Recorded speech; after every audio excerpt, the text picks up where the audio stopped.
Inauguration d'un bâtiment de 3 classes avec bureau de directeur à l'EPP Totokoro, suivi de la coupure du ruban de la cantine de l'EPP Safouedan dans le département de Béoumi.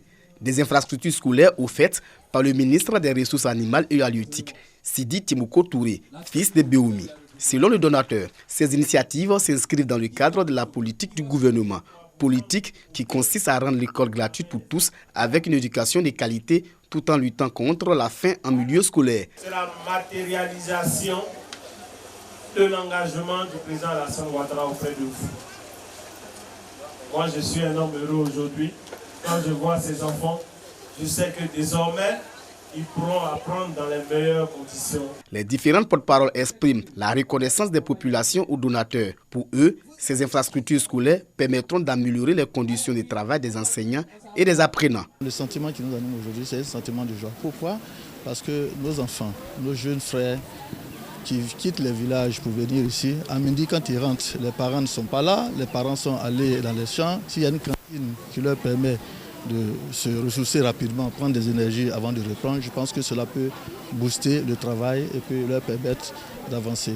Partout où il est passé, le ministre Sidi Timoko Touré s'est engagé à continuer d'œuvrer pour le bien-être des populations dans le département de Béoumi.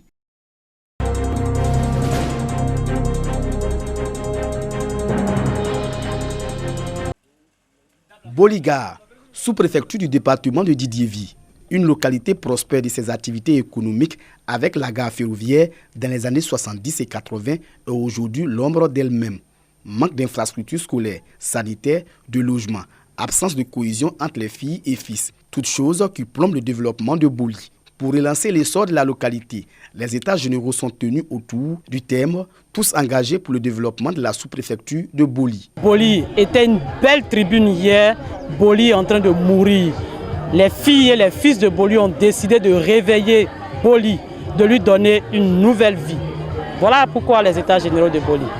Tête couronnée, cadre, président de coopératives, de jeunes et de femmes, tous unanimes à redonner une nouvelle vie à Boli. Si tout le monde a vu que Boli est en retard, c'est qu'il y a un problème. Mais c'est quoi? Moi je pense qu'on doit commencer par se pardonner. Parce que sans réconciliation, nous ne pouvons rien faire. Il y a des braves paysans, des braves cultivateurs. Il y a des cadres. Mais nous, on ne sait pas pourquoi Boli ne évolue jamais. 2 jours durant, des experts en élaboration du plan stratégique de développement ont proposé des ébauches de solutions. À partir de leur vision, ils doivent pouvoir dire dans 10, 15, 20 ans, voilà ce que nous souhaitons être. Ce n'est qu'à partir de là qu'on met en place les stratégies et qui disent que nous voulons passer par cette voie pour atteindre cette vision-là. Boli est érigé en sous-préfecture depuis 2010. 24 villages forment la circonscription administrative de Boli et est peuplée de 13 000 âmes.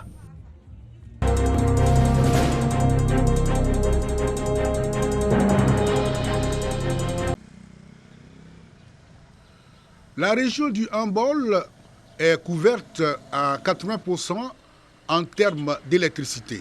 Sur le plan de l'éducation, elle dispose de 393 écoles primaires, 32 établissements secondaires et 6 établissements de l'enseignement technique. Dans le domaine des infrastructures sanitaires, 62 centres de santé, dont un centre hospitalier régional. En matière d'eau potable, dans le milieu rural, 408 pompes hydrauliques villageoises sont disponibles. Toutes ces réalisations pour répondre aux préoccupations majeures des populations de la région. Cependant, d'autres secteurs d'activité doivent être boostés, notamment le transport, l'agriculture et le sport. D'où la mise en œuvre d'un plan stratégique de développement. Il s'agit d'insuffler à la région un nouveau dynamisme de développement. Une initiative du Conseil régional du Hambol en collaboration avec le Bureau national d'études techniques et de développement. Nous allons définir une vision de développement, des orientations stratégiques, des objectifs et des actions qui permettront demain à la région du Hambol d'être une région prospère. Pour un meilleur développement, il était bon de produire un document stratégique qui planifie les actions à mener. C'est dans ce sens que le Conseil régional du handball a pris attache avec le BNET. Un atelier de réflexion a permis aux différents participants de mesurer les potentialités et faire des recommandations pour le rayonnement de la région. Les travaux sont achevés. On nous donne une boussole avec un regard extérieur mais technique. Et nous devons faire en sorte de mettre en œuvre les conclusions de ces travaux à l'effet d'améliorer le quotidien des populations. L'autorité administrative attend accompagner les initiateurs dans l'exécution de ce plan de développement afin que la région réponde aux exigences des localités modernes.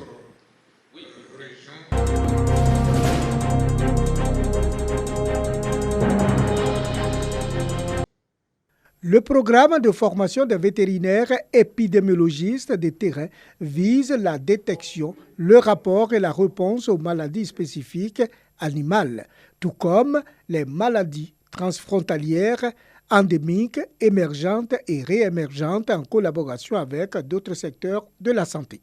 Ces formations se tiennent également pour renforcer les capacités des agents des services vétérinaires en épidémiologie de terrain afin de détecter précocement, prévenir à travers une bonne collecte des données, permettre une bonne analyse et faciliter la prise de décisions appropriées.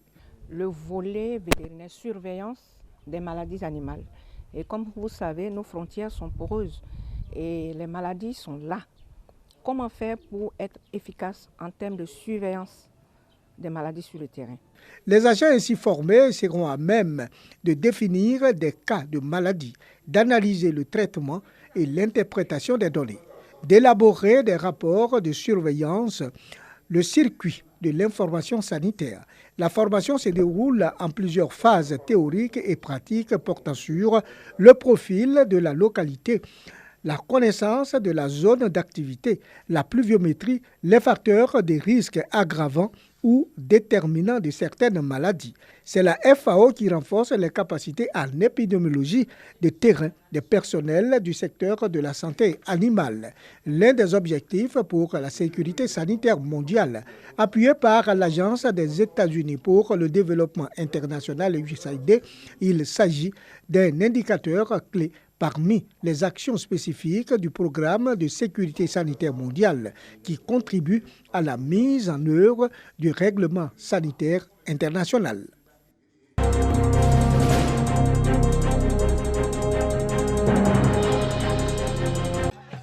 Double cérémonie à Cap-Prémé, village de la sous-préfecture de Dikodougou, région du Poro. La première est consacrée à la présentation officielle de la mutuelle du village. La seconde à l'intronisation du nouveau chef de Cap-Prémé.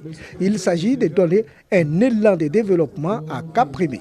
Un village qui manque d'infrastructures communautaires de base, notamment un centre de santé, l'adduction en eau potable, etc. Pour un intermédiaire légal entre le monde rural et l'administration, Sokho Dossou est nommé chef de village de Cap-Prémé. Le nouveau chef a reçu son arrêté de nomination, désormais appuyé par la mutuelle des cadres. Le tout Cap-Prémé entend œuvrer pour le développement du village. Au cours de cette cérémonie d'intronisation, le vice-président du Sénat, Siloué Cagnon Augustin, a invité la population à la paix et à la cohésion sociale pour une dynamique de développement de Cap-Prémé. Je voudrais dire aux femmes de s'organiser dans l'association. Qu'elles soient une ou deux, si elles sont déjà organisées, je vais les sentir. J'ai l'habitude d'apporter mon concours aux femmes parce que j'ai commencé avec elles, après elles, ce serait certainement les hommes. Le gouvernement a pensé à faire une forte décentralisation avec un maillon qui va permettre de développer nos différentes localités. Et Cap-Prémé ne doit pas demeurer en reste. L'autorité administrative présente a exhorté les cadres à s'unir autour du chef afin de faciliter l'exercice de ses fonctions. Le nouveau chef doit agir dans l'équité et l'impartialité dans ses prises de décision.